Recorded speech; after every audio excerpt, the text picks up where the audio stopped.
یہ میری خوش قسمتی کہ میں حضور کا امت ہوں، ساری زندگی اس کا شکریہ ادا کرتا رہوں تو کہ شکر ادا۔ ہم حضور کے امتی، نبی انتظار کرتے رہے، نبی منتظر رہے۔ حضرت خلیل اللہ کی بارگاہ میں پکار رہے ہیں، ربنا وابعث فیہم رسولا، مالک رسول بھیج دے۔ کوئی کہتا ہے لیسا بفظ ولا بغلظ، وہ ترشرو نہیں ہوگا، سخت مزاج نہیں ہوگا، ماتھے پہ شکنے لانے والا نہیں ہوگا، وہ پیار بانٹنے والا ہوگا، بس وہ آیا جا رہا ہے۔ حضرت عیسیٰ نے تو نام بھی بتا دیا نا، مبشرم برسول یاتی من بعد اسمہ احمد، لوگوں میں جا رہا ہوں، چلو نام بھی بتا دیتا ہوں، میرے بعد جو آنے والا اس کا نام احمد ہوگا۔ نبی انتظار کرتے رہے، 12 نبیوں نے انتظار کیا حضور کی امت میں ہونے کے لیے، تمنا کی۔ نستورہ راہب انتظار کرتا رہا، بحیرہ راہب انتظار کرتا رہا۔ شب ہجر کی سختیاں کوئی اس سے جا کے پوچھے، تیری راہ تکتے تکتے جسے صبح ہو گئی۔ زندگیاں گزار دی انہوں نے۔ سلمان فارسی کی کہانی سن لو، مجوسی کے بیٹے تھے، حق کی طلب میں نکلے، باپ نے گھر سے نکال دیا، ایک پادری کے پاس جا کے رکے، زندگی بھر اس کی نوکری کی۔ جب اس کا آخری وقت آیا، اس نے کہا میری تدفین کے بعد غموریا چلے جانا، وہاں کا پادری خدا رسیدہ ہے، تجھے اس سے کچھ مل جائے گا۔ کہتے میں وہاں سے غموریا آ گیا، پھر اس پادری کی ساری زندگی خدمت کی۔ جب وہ مرنے لگا تو اس نے کہا کوئی ایسا شخص نہیں ہے جس کے پاس اب میں تجھے بھیجوں، لیکن نبی آخر الزمان کے ظہور کے لمحے آ گئے، تو یہاں سے یثرب چلا جا، وہ اس نبی کی ہجرت گاہ ہوگی، تیری زندگی سنور جائے گی، تو نے بڑی محنت کی ہے، بڑی نوکری کی ہے میری۔ کہتے میں نے اس کو کہا کہیں ایسا نہ ہو میں دھوکہ کھا جو مجھے کوئی نشانی بتا دے۔ اس نے کہا 3 نشانیاں، ایک صدقہ نہیں لے گا، دوسرا ہدیہ رد نہیں کرے گا، تیسرا 2 کندھوں کے درمیان مہر نبوت ہو۔ کہتے ہیں میں نے اس کی تدفین کی، یثرب کی جانب جاتے ہوئے ایک قافلے میں شامل ہو گیا، انہوں نے مجھے پکڑ کے اپنا غلام بنا لیا، لیکن میرے پہ مہربانی یہ کی کہ مجھے بیچا جا کے مدینے میں۔ ایک یہودی نے مجھے خرید لیا، میں اس کے باغ میں گوڈی کرتا تھا، کام کرتا تھا، کھجوریں توڑتا تھا، لیکن میں انتظار میں تھا کہ کبھی وہ نبی آخر الزمان آئے تو مجھے دید ہو، کبھی عرش پر، کبھی فرش پر، کبھی ان کے در، کبھی در بدر۔ غم عاشقی تیرا شکریہ، میں کہاں کہاں سے گزر گیا۔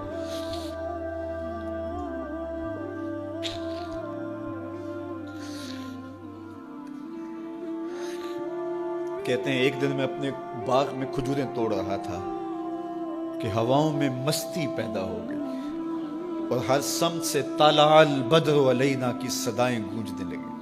میں سمجھ گیا کہ وہ لمحے آ گئے، میں نے چھلانگ لگا دی اور دوڑ پڑا۔ میرے آقا نے سمجھا شاید غلام بھاگ گیا، اس نے دوڑ کے مجھے پکڑ لیا۔ میں نے اس کو کہا کہ میں نوکر تیرا ہی ہوں، لیکن دل نوکر کسی اور کا ہے، میں بھاگوں گا نہیں، مجھے جانے دے۔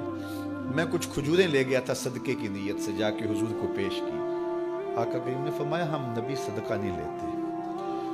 کہتے ہیں نشانی ایک پوری ہو گئی، کہتے ہیں کہ میں کچھ دنوں کے بعد اور کھجوریں لے گیا اور میری نیت ہدیہ کی تھی، میں نے پیش کی، حضور نے قبول فرما لی، لیکن میں بھی کہتا تھا تیسری نشانی بھی پوری ہو لے تو پھر مانوں گا، اور وہ کیا تھی؟ 2 کندھوں کے درمیان مہر نبوت۔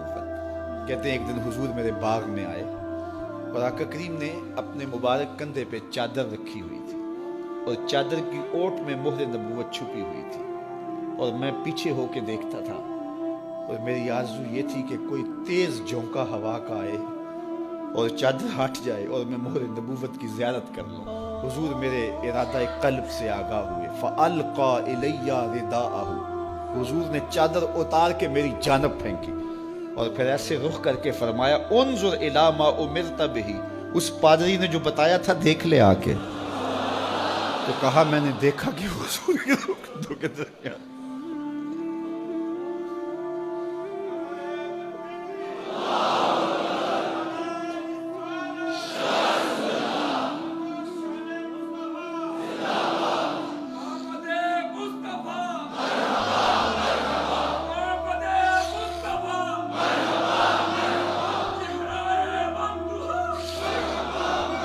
شب ہجر کی سختیاں کوئی اس سے جا کے پوچھے، تیری راہ تکتے تکتے جسے صبح ہو گئی۔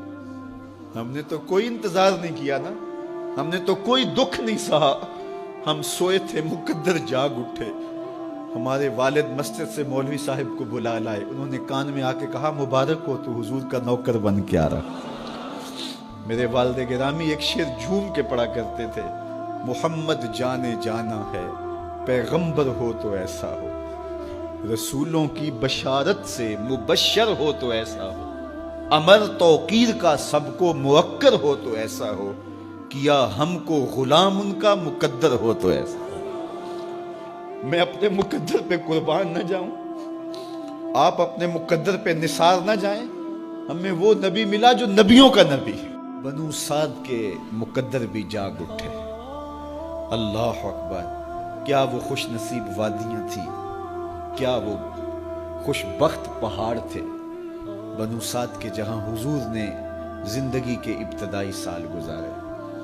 اللہ اکبر. حضرت حلیمہ سعدیہ کہتی ہیں جب میں حضور کو گھر لے گئی تو میرے گھر میں روشنیاں آ گئیں. باقاعدہ عورتوں نے کہا حلیمہ تو اتنی امیر ہو گئی ہے رات کو بھی دیا نہیں بجھاتی. بڑے امیر کبیر گھرانوں میں بھی رات کو لوگ دیا بجھا دیا کرتے ہیں, لیکن تو اتنی ہی امیر ہو گئی ہے کہ رات کو بھی تیرے گھر کا دیا نہیں بجھتا. تو حلیمہ سعدیہ نے کہا آؤ میں تمہیں بتاؤں میرے گھر میں دیا کون سا روشن. باقاعدہ ہم جولیوں کو بلایا, پالنے میں حضور تھے, اشارہ کر کے کہا ما کننا نحتاج الی السراج من یوم اخذناہ, جب سے یہ پیارا گھر آیا ہے میں نے سارے دیے توڑ دیے. دیے کی ضرورت نہ مشعل کی حاجت, عجب روشنی تو نے پائی حلیمہ, بڑی تو نے توقیر پائی حلیمہ, بنی تو محمد کی دائی حلیمہ. کہا ما کننا نحتاج الی السراج من یوم اخذناہ, جب سے یہ پیارا گھر میں آیا ہے میں نے سارے دیے توڑ دیے. جہاں روشنی چاہیے ہوتی ہے حضور کو اٹھا کے اس کمرے میں لے جاتے ہیں, وہاں انوار پھیل جاتے ہیں, روشنیاں پھیل جاتی ہیں. کیسے اجالے پھیلے, کیسی روشنیاں پھیلے. حلیمہ دا چھپر کھجوری دے تھلے, حوراں وچھالے نوری مسلے, فرش تو عرش تک پہ گئی دہائی, حلیمہ نے لٹ لئی خدا دی خدائی. اللہ اکبر. وہ سارا دن تو صحراؤں میں گھوم لیتی تھی, اسے جب بھوک لگتی تھی لبوں کو چوم لیتی تھی. بخت جاگے حلیمہ سعدیہ کے حضور ان کے گھر آئے. اللہ اکبر. جدھر سے گزرتے گئے نور پھیلتا گیا, انوار پھیلتے گئے. حضرت سیدہ طیبہ طاہرہ حضرت عائشہ سلام اللہ علیہا فرماتی ہیں کہ میں کچھ سی رہی تھی کہ میرے ہاتھ سے سوئی گر گئی. اب حضور کے گھر میں دیے میں جلانے کے لیے تیل بھی نہیں تھا.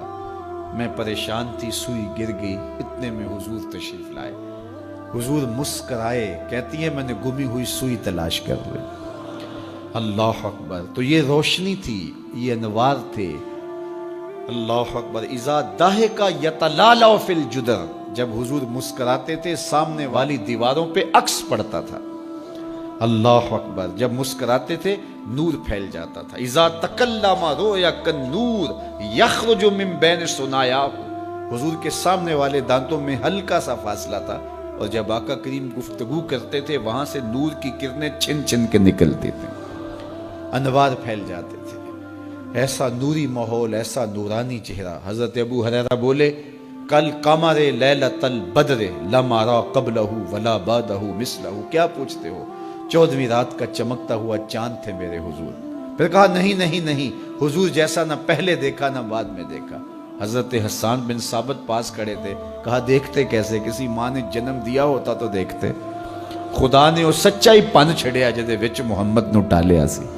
حسینہ جمیلہ دا منہ موڑ دیتا, محمد بنا کے قلم توڑ دیتا. مثل او در عالم امکان متصور نیست. حضرت شیخ مجدد کہتے ہیں حضور کی مثل بزم عالم میں ممکن ہی نہیں ہے, ہو ہی نہیں سکتا. اور اقبال کا لہجہ بھی دیکھیے, رخ مصطفیٰ ہے وہ آئینہ کہ اب اس سا دوسرا آئینہ, نہ کسی کی بزم خیال میں نہ دکان آئینہ ساز میں.